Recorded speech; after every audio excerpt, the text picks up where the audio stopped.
സഹോദരി, കർത്താവായ യേശുക്രിസ്തു ദൈവപുത്രനാണെന്നും ഈ ഓമനീശ്വരയുടെ പാപത്തിന്റെ പരിഹാരത്തിന് വേണ്ടി പുരുഷന്മാർ മരിച്ച് അടക്കപ്പെട്ട് ഉയർത്തെഴുന്നേറ്റുമെന്നും യേശുക്രിസ്തുവിലെ വിശ്വാസത്താൽ ദൈവമകളായി തീർന്നുവെന്നും കർത്താവായ യേശുക്രിസ്തു തന്റെ വിശുദ്ധ സഭയെ ചേർക്കുവാൻ വരുമ്പോൾ കർത്താവിനോടുകൂടെ എടുക്കപ്പെടുമെന്നും പൂർണ്ണ ഹൃദയത്തോടെ സഭയെ വിശ്വസിക്കുന്നുവോ? ദൈവത്തിന് സ്തോത്രം.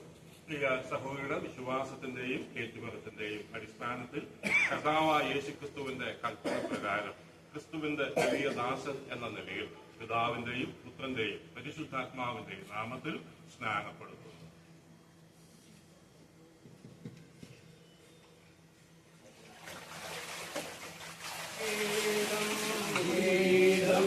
ജയ